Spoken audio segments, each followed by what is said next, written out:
A Abragi, Associação Brasileira de Jornalismo Investigativo, divulgou uma nota criticando a forma como a imprensa foi tratada durante a cobertura da cerimônia de posse do presidente Jair Bolsonaro. De acordo com o texto, o tratamento dado aos jornalistas foi antidemocrático ao restringir o trabalho da imprensa. Aqui está um trecho do documento, abro aspas. Um governo que restringe o trabalho da imprensa e ignora a obrigação constitucional de ser transparente. Os brasileiros receberão menos informações sobre a posse presidencial por causa das limitações impostas à circulação de jornalistas em Brasília. Fecho aspas. Ontem, Mônica Bergamo, colunista social da Folha de São Paulo, havia escrito um texto reclamando do tratamento dado à imprensa na posse de Bolsonaro. Eu quero fazer aqui uma introdução conceitual antes de passar a palavra primeiro ao Zé Maria, que estava em Brasília e fez a cobertura e pode falar com propriedade sobre o caso específico, mas é o seguinte, equilibrar segurança e liberdades públicas é um desafio mundial quando se lida com o terrorismo, sobretudo onde ele já ocorreu. E no caso do Jair Bolsonaro já ocorreu um atentado político contra ele, uma facada, o sujeito Adélio Bispo Oliveira meteu a faca na barriga do Bolsonaro e girou, né? Então, só um debate honesto sobre a necessidade ou não de medidas específicas em determinadas ocasiões pode resultar em ajustes nessas restrições parciais às liberdades sem comprometer a segurança. No entanto, o debate público sobre esse tema com frequência é politizado e dificulta a distinção, Zé Maria, entre alguns elementos que eu quero citar aqui e você vai fazer o seu relato do caso específico. Porque pode haver eventuais excessos de rigor de autoridades que agem sem má fé. Isso pode acontecer, você aponta e tal, e de repente, numa próxima ocasião, se faz o ajuste. Eu estou falando aqui como um todo, porque isso acontece, por exemplo, nos aeroportos de todo mundo. Eu mesmo, vindo do Rio aqui para São Paulo, depois do Réveillon, fui sorteado lá pelo aquele aparelho de raio-x para que o oficial fizesse uma revista, né? Nos meus bolsos, evidentemente, nas minhas malas. O máximo que ele encontrou, obviamente, foi o antialérgico que eu estava tomando para minha gripe aqui do final do ano, que me custou 15 dias. Então, assim, são restrições que a gente tem em razão dos riscos possíveis de eventuais atentados. Então, existe essa possibilidade do excesso de rigor específico sem má fé. E existe também a possibilidade, claro, não vamos deixar de apontar que ela existe, do uso político do pretexto da segurança para restringir a liberdade de adversários ou de um segmento da sociedade do qual não se gosta e privilegiar aliados. Existem também, do outro lado, as reclamações legítimas sobre restrições descabidas e existe o que boa parte dos jornalistas finge que não existe, que é o ataque político às autoridades ou a um governo sob o pretexto das liberdades parcialmente perdidas. E a gente vê isso na imprensa, principalmente pelo tom que as pessoas adotam e a falta, muitas vezes, de menção a casos específicos e a como poderia ser diferente sem comprometer o risco às pessoas envolvidas naquele local. Então, José Maria Trindade, eu ouvi boa parte da sua cobertura, você entrevistou o Gustavo Bebiano, entrevistou tucanos como Nilson Leitão, o Bruno Araújo, fez várias outras entrevistas, narrou o momento histórico da subida da rampa pelo presidente Jair Bolsonaro. Então, houve uma cobertura, né? Pode haver críticas específicas, então faça aí o seu relato. E depois ainda fui para Itamaraty. Felipe, é o seguinte, não há uma relação do que aconteceu com você no aeroporto ou com qualquer pessoa que tenha sido barrada aqui porque levou um guarda-chuva e tal. Nós da imprensa aqui somos uma comunidade conhecida. Nós conhecemos os seguranças da Presidência da República, eles nos conhecem. Nós somos credenciados. Por exemplo, na Câmara e no Senado Federal, há no regimento a participação, a postura da imprensa nos plenários da Câmara e Senado. Eu fui presidente do Comitê de Imprensa da Câmara. Quem elege o presidente do comitê são os repórteres credenciados. É uma eleição mesmo, de voto secreto. E aí o presidente é que assume ali o comitê de imprensa e o comitê de imprensa credencia não profissionais, mas veículos de comunicação que enviam os pedidos de credenciamento. Com a credencial do Palácio do Planalto, você entra no Palácio a qualquer momento, sem maiores detalhes. É como se fosse um funcionário do Palácio, credenciado do Supremo da mesma forma, credenciado da Câmara e do Senado. O que acontece? Na posse do presidente eleito Jair Bolsonaro, houve um excesso de pedido de credenciais, mais de 2.000 para o Palácio. Fisicamente, era impossível acomodar a todos. Devo dizer também, com a justiça mais que precisa, de que quem organiza a solenidade de posse é o presidente que sai. Me disse a Viviane, que fez a coordenação da imprensa, de que ela não teria como adequar todos os jornalistas nos lugares que todo mundo queria, né? Não tinha como. Fisicamente, não cabia todos que queriam, né? E aí tinham estrangeiros, também muitos, 2.000 estrangeiros queriam ir para o Palácio do Planalto, de 80 países pediram credenciamento, era impossível, né? Então, assim, o presidente que sai organiza a posse do presidente que entra, aí ela me disse, evidentemente obedecendo indicações e características próprias do novo presidente.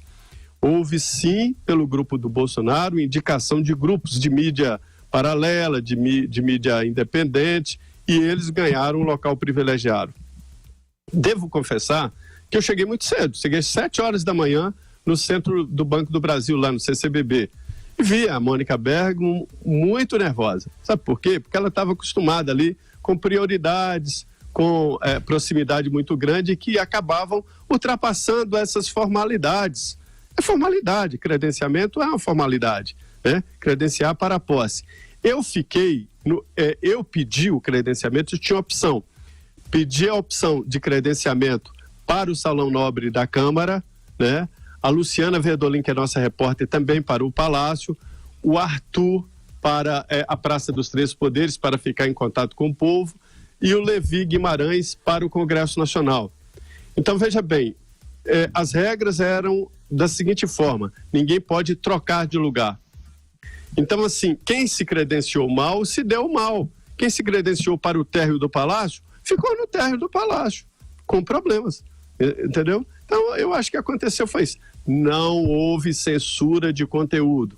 O que houve foi problema de espaço físico. Isso houve. Agora, são muitos pedidos de credenciamento. Caio Coppola. Eu estava relendo aqui a nota da Abragi, né, da Associação Brasileira de Jornalismo. Que na verdade é a Abragi que se diz, né? É a Abragi. Pois foi na minha, foi errado. Que eu acho uma redundância, eu acho uma besteira, como subir para cima. Todo jornalista ele é investigativo. Porque eu aprendi que paroxítona terminada em I tem acento. Como não tem acento, eu leio com a tônica na última sílaba. Mas a verdade é que se pronuncia dessa maneira aí. Bom, o fato é que... Não, mas pronuncia porque é uma sigla, é uma né? sigla, claro, exatamente. De jornalistas investigativos. Exatamente. Bom, então, o fato é que a associação, ela falou aí em como que é o tratamento antidemocrático. Olha, com certeza uma deselegância, talvez um descaso... Aí, assim, forçando muito no máximo, uma grosseria, talvez até por excesso de zelo, né, pela segurança do evento. Agora, falar em tratamento antidemocrático, não, o foco é no público, nenhuma informação pública foi prejudicada, né? Então, o fluxo de informação para o cidadão restou aí incólume, né? Então é isso que realmente importa. O que a gente tem, que chega a ser até cômico, né? Eu espero que ela esteja rindo disso agora, é um artigo, isso fica registrado para a posteridade, o artigo da Mônica Bergamo chamado Um Dia de Cão, na Folha de São Paulo. Ela publica esse artigo às 14 horas do dia da posse. Então, aí pelo cronograma, ela já estava às 7 horas passando nervoso. Então vale a pena a gente... Ela estava brigando lá, Caio. Nós chegávamos, tínhamos os locais onde iríamos e ela não queria ir. E os profissionais diziam, não, você foi credenciado para tal lugar, você vai para tal lugar. Pois é, né, Zé? A gente fala muito aqui, né, o princípio da isonomia, né? Todos são iguais perante as leis, perante as normas, perante as regras. Todos nós temos que nos acostumar a isso. E ela reclamou do tratamento reservado à imprensa, talvez advogando em causa própria. Talvez ela estivesse mesmo um pouquinho brava com o tratamento reservado a ela. E aí ela faz comparações, né, com coberturas anteriores, né, que ela fez. Ela menciona a época em que os repórteres eles se aglomeravam em volta dos presidenciáveis, né? Eu até falei que eram os jornalistas fazendo corte pro rei Lula, né? Todos aí em volta dele. Então ela tem uma certa nostalgia desse tempo em que ela conseguia furar a segurança e entrar na sala exclusiva do presidente, de dignatários. Infelizmente, não é mais o caso para ela. Agora, ela critica especialmente a questão da concentração que o Zé Maria falou, às 7 horas da manhã. Afinal de contas, a cerimônia estava marcada para as 15 e tinha o horário para voltar, né? Então o ônibus partia aí da Estação Planalto às 17 horas, trazendo... Foram vários, não foi verdade, foram vários ônibus. Eu mesmo voltei mais tarde do Itamaraty, uma van me levou, né, até o CCBB, porque nada entrava na esplanada, tudo ficou isolado, nem um carro particular, nem nada. Então tinha que ser o transporte oficial. Como ela... Vamos dar o benefício da dúvida aí pra Mônica, porque ela postou isso às 2 horas, então talvez ela tivesse só a informação que seria às 17, né? Mas o fato é isso, das 7 às 17. Incomodou que ela não podia levar garrafinha d'água, então ela teve que deixar a San Pellegrino dela com gás aí guardada. Você também não teria comida, né? Não foi oferecido um banquete aos jornalistas. E eu fiz até o questionamento hoje mais cedo, né? Será que o pagador de impostos está interessado em banquetear a imprensa? Né? Ou faz mais sentido as organizações privadas oferecerem isso para os seus funcionários? É uma dúvida pertinente. E ela reclamou especialmente do fato de ter que levar o lanche embalado num saco plástico transparente. Pelo amor de Deus, pessoal, embrulha seu sanduíche de mortadela no saco e vai trabalhar. Não tem problema nenhum em fazer isso.